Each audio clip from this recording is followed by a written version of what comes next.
नमस्ते बच्चों। पिछले वीडियो में हमने लैंथेनाइड तत्वों के जो एफ ब्लॉक तत्वों की पहली श्रेणी है लैंथेनाइड, उनके सामान्य इलेक्ट्रॉन विन्यास के बारे में पढ़ा था। अब हम उस इलेक्ट्रॉन विन्यास की डिटेल पढ़ेंगे। प्रत्येक तत्व का किस प्रकार से इलेक्ट्रॉन विन्यास होता है वो पढ़ेंगे हम। तो ये आपकी बुक में इसका सब दिखा रखा है, तो उसको हम और अच्छे से समझने की कोशिश करेंगे।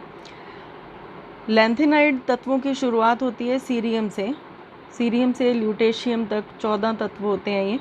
इनमें से जो सबसे पहला तत्व 58 परमाणु क्रमांक वाला है सीरियम, उसका इलेक्ट्रॉन विन्यास हमें देखना है। लेकिन उससे पहले हमें लैंथेनम का इलेक्ट्रॉन विन्यास देख लेना चाहिए, जिससे हमें आसानी रहेगी इसको समझने में। तो इसको देखिए, लैंथेनम का जो परमाणु क्रमांक होता है, लैंथेनम का परमाणु क्रमांक होता है 57। लैंथेनम ये 5D सीरीज़ का तत्व है, संक्रमण तत्व है, जिसका परमाणु क्रमांक 57 होता है। इसका जब हम इलेक्ट्रॉन विन्यास लिखते हैं तो हम लिखते हैं जिनॉन एक्चुअली 54 इलेक्ट्रॉन कवर हो जाते हैं इसमें। जिनॉन के बाद इसमें जो इलेक्ट्रॉन आते हैं, अगर हम क्रमानुसार भरने की बात करें तो इसमें पहले इलेक्ट्रॉन भरे जाते हैं 6s2 में।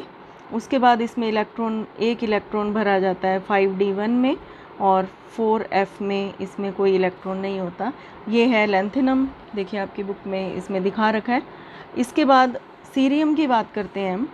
सीरियम जो पहला 4f श्रेणी का या f ब्लॉक तत्वों की पहली श्रेणी का पहला तत्व है सीरियम 58, उसका जो परमाणु क्रमांक है 58 है, और उसका जो इलेक्ट्रॉन विन्यास है उसके अनुसार ये 6s2 5d1 4f1, ये इसका इलेक्ट्रॉन विन्यास होता है सीरियम का। देखिए आपके इसमें दिखा रखा है 4f1 5d1 6s2, ये इसका इलेक्ट्रॉन विन्यास हो गया। अब ये आगे आगे इलेक्ट्रॉन बढ़ते जाएंगे, लेकिन यहाँ पर आप ध्यान दीजिए, जो 59 नंबर परमाणु क्रमांक वाला तत्व है, इसमें जो इलेक्ट्रॉन है वो 4f में 3 इलेक्ट्रॉन है और 5d में कोई इलेक्ट्रॉन नहीं है। इसके पीछे जो कारण है वो आपकी बुक में इसको एक्सप्लेन किया गया है। कारण देखिए, यहाँ पर आपके बताया गया है कि जब इलेक्ट्रॉन 4f कक्षक में प्रवेश करता है तो 4f की ऊर्जा 5d से कम हो जाती है और 5d वाला इलेक्ट्रॉन भी 4f में आ जाता है। तो आप इसमें देखिए, इसी वजह से ऐसा होता है। तो ये 5d में इलेक्ट्रॉन है, ये 0 इलेक्ट्रॉन शो करेगा ये, और 4f में 3 इलेक्ट्रॉन, यहाँ एक की बजाय अब सीधे 3 हो जाएंगे। एक f में था ही पहले, एक d वाला भी f में आ गया और एक f में और आ गया जो नेक्स्ट आना ही था। तो इस प्रकार से ये 59 इलेक्ट्रॉन कंप्लीट हो जाते हैं। जिनॉन के 54, 2s इसमें हो गए 56 और 3f में 59 इलेक्ट्रॉन हो गए।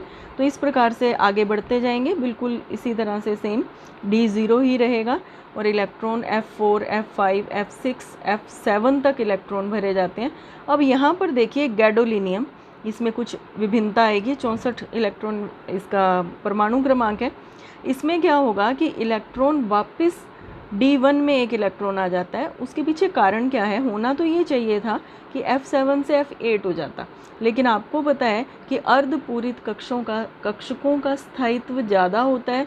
f की कैपेसिटी होती है 14, तो f में अगर 7 इलेक्ट्रॉन होंगे तो वो अर्धपूरित कहलाएंगे, और जो अर्धपूरित कक्षक होंगे उनका स्थायित्व ज़्यादा होता है। तो अर्धपूरित को अर्धपूरित ही रखे रहने के लिए जो 8वां इलेक्ट्रॉन था वो f में आने की बजाय d में चला जाता है, जिससे कि ये अर्धपूरित कक्षक बन जाए और ये स्थायित्व हो जाए, इनको स्थायित्व मिल जाता है। अब अगले को देखिए, अगले में 7 की बजाय 9 इलेक्ट्रॉन आ जाते हैं, क्योंकि 8 तो यही हो जाने चाहिए थे। तो अब यहाँ पर 9 की बारी आएगी तो 9 इलेक्ट्रॉन, d वापस 0 हो जाता है। तो यही क्रम आगे चलता जाएगा 14 तक, जिसमें d 0 f14 ये इटर्बियम हो जाता है, ये इटर्बियम। और आखिरी जो ल्यूटेशियम है उसमें जो इलेक्ट्रॉन आएगा, क्योंकि इसमें 14 पूरे भर चुके हैं, तो इसका इलेक्ट्रॉन वापस d में आ जाता है। यहाँ पर एक बात याद रखेंगे कि जो हमारी ये प्रथम अंतः संक्रमण श्रेणी है, इसमें सभी तत्वों में आपको D0 विन्यास नज़र आ रहा है, लेकिन केवल 3 तत्व हैं। D1 ये आपका पहला तत्व सीरियम जिसमें D1 है, 7वां तत्व गैडोलिनियम इसमें भी D1 है, और 14वां तत्व ल्यूटेशियम इसमें भी D1 है, बाकी सारे D0 हैं। तो इसका विन्यास जो हमने इसका सामान्य इलेक्ट्रॉन विन्यास किया था 4f0 से 14, 5d या तो 0 या 1 और 6s2, इसको फॉलो करता हुआ ये सारा इलेक्ट्रॉन विन्यास। तो ये हुआ लैंथेनाइड तत्वों का इलेक्ट्रॉन विन्यास। और इसके बाद इससे संबंधित कुछ बातें, ये जो अभी आपसे हमने चर्चा की इसकी कि ये 5d में एक इलेक्ट्रॉन जाता है, वो कभी कभी उधर से 4f में भी आ जाता है, तो ये इनके स्थायित्व की वजह से ऐसा होता है। और टोटल इसमें जो इलेक्ट्रॉन आते हैं ये n-2 कोश में आते हैं, मतलब सबसे बाहर वाले के अंदर वाले से अंदर वाले कोश में आते हैं इलेक्ट्रॉन। तो ये सब इसमें डिटेल हो गई। इसके बाद आती है ऑक्सीकरण अवस्थाएं। जो ये लैंथेनाइड तत्व होते हैं ये मुख्य रूप से +3 ऑक्सीकरण अवस्था ही प्रदर्शित करते हैं। और ये +3 ऑक्सीकरण अवस्था कैसे आती है?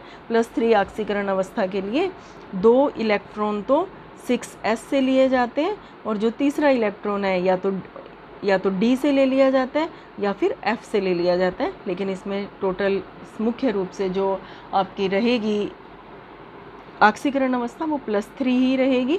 लेकिन कुछ तत्व ऐसे हैं जो +2 और +4 ऑक्सीकरण अवस्था भी दर्शाते हैं।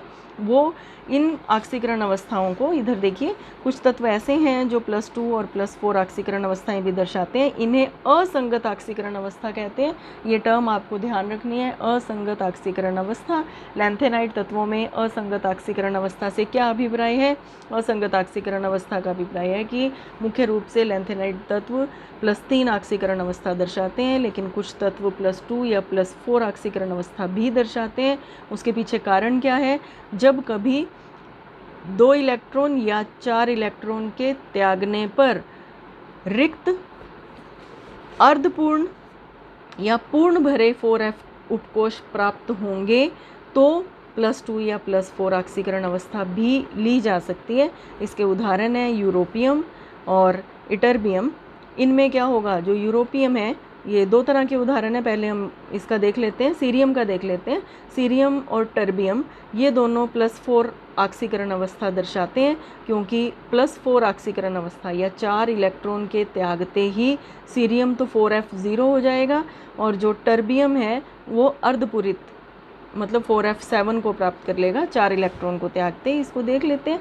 सीरियम है, ये अगर 4 इलेक्ट्रॉन त्याग देगा, 2 ये 3 और 4, तो 4f0 हो जाएगा।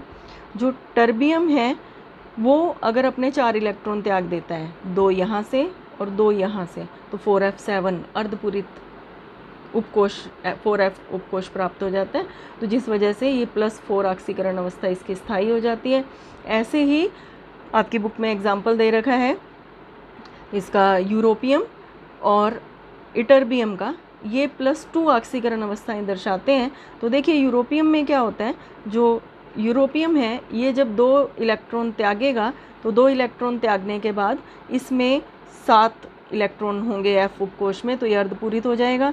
और जो इटर्बियम है ये अगर 2 इलेक्ट्रॉन त्यागता है तो पूर्ण भरा F उपकोष प्राप्त होता है। तो इस वजह से ये जो संयोजकता है आपकी +2 ऑक्सीकरण अवस्था है ये भी स्थायी हो जाती है। तो ये इसके आपको एग्जाम्पल ध्यान रखने हैं। इसमें आपको ध्यान रखना है कि +3 ऑक्सीकरण अवस्था इसकी सामान्य ऑक्सीकरण अवस्था है, लेकिन जो +2 और +4 असंगत ऑक्सीकरण अवस्थाएं भी दर्शाते हैं ये, वो तब दर्शाते हैं जब या तो रिक्त कक्षक प्राप्त हों, अर्धपूरित कक्षक प्राप्त हों या पूर्ण भरे कक्षक प्राप्त हों।